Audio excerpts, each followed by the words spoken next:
তো এর জন্যই প্রথমে চলে যেতে হবে গুগলের ক্রোম ব্রাউজারে গিয়ে সার্চ করতে হবে ই চালান। ই চালান লিখে সার্চ করার পরে প্রথমে এই যে দেখতে পাচ্ছেন প্রথমে যে অপশান, এই অপশানে ট্যাপ করতে হবে।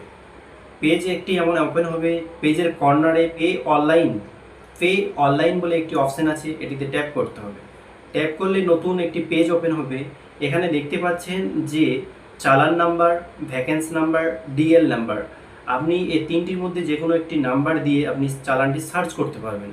যদি আপনি চালান দিয়ে নাম্বার দিয়ে সার্চ করতে চান তো চালান নাম্বারে ক্লিক করতে হবে। আমি আমার গাড়ির নাম্বার দিয়ে সার্চ করব, 2 নম্বর অপশানে ক্লিক করলাম, এখানে নাম্বারটি লিখলাম, এখন নিচে দেওয়া ক্যাপচার কোডটি ফিল আপ করে গেট ডিটেলস অপশানে ক্লিক করতে হবে।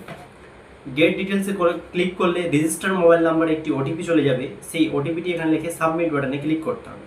সাবমিট বাটনে ক্লিক করার পরে এই যে দেখতে পাচ্ছেন আপনার চালানটি এখানে শো হবে। এই যে তো আমরা করব চালানটি পেমেন্ট, তো পে নাও, ওই যে স্ক্রল করার পরে পে নাও অপশান আছে, পে নাও ক্লিক করব। পে নাও ক্লিক করার পরে নেক্সট পেজ এরকম একটি ওপেন হবে।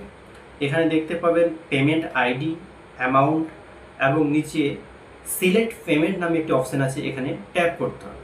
ট্যাপ করে এখানে গ্রিপস অপশানটি সিলেক্ট করতে হবে।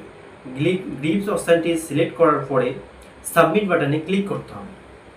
সাবমিট বাটনে ক্লিক করলে নেক্সট পেজ এরকম ওপেন হবে, আপনার সব ডিটেলস এখানে দেখতে পাবেন। স্ক্রল করে নিচে যাওয়ার পরে ভেরিফাই অ্যান্ড চেক অপশানে টিক মার্ক করে নেক্সট অপশানে ক্লিক করতে হবে। ক্লিক করলে এমন একটি পেজ হবে যেটি স্ক্রল করার পরে নিচে যাবেন, দেখতে পাবেন এখানে পেমেন্ট মোড এসবিআই ইপে সিলেক্ট করতে হবে এবং নিচে পেমেন্ট গেটওয়ে ব্যাংক এই অপশানটি সিলেক্ট করে নেক্সট অপশানে ক্লিক করতে হবে। নেক্সট অপশানে ক্লিক করে আবার স্ক্রল করে নিচে যাওয়ার পরে পে নাও অপশানে ক্লিক করতে হবে। পে নাও অপশানে ক্লিক করলে নিচে একটি এমন পেজ ওপেন হবে। এই পেজটি দিয়ে আপনি ডেবিট কার্ডের মাধ্যমে পেমেন্ট করতে পারবেন এবং নেট ব্যাঙ্কিংয়ের মাধ্যমে পেমেন্ট করতে পারবেন। তো আমরা আজকে দেখাবো ইউপিআইয়ের মাধ্যমে কীভাবে পেমেন্ট করতে হয়। তো নিচে স্ক্রল করে চলে যাওয়ার পরে এই যে দেখছেন ইউপিআই অপশান, ইউপিআই ক্লিক করার পরে ইউপিআই কিউআর অপশানে আমরা ক্লিক করলাম। ক্লিক করে পে নাও অপশানে ক্লিক করলাম। পে নাও অপশানে ক্লিক করলে এমন একটি কিউআর কোড ওপেন হবে এবং নিচে দেওয়া অপশান যে দেখতে পাচ্ছেন এই নিচে option pay to any UPI app, pay to any UPI অ্যাপসে ক্লিক করলে এখানে আমার ফোনপে, গুগল পে অপশান চলে আসবে। তো আমি গুগল পে দিয়ে ট্রানজ্যাকশানটি করব, তো এখানে গুগল পেটা আমরা এখানে সিলেক্ট করে নিব।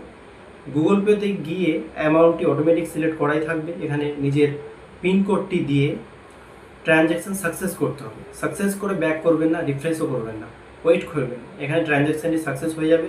সাকসেস হওয়ার পরে এখানে দুইটি অপশান দেখতে পাবেন, আপনি চালানটি যেটি পেমেন্ট করলেন এই রিসিপ্টটি আপনি ডাউনলোড করে রাখবেন।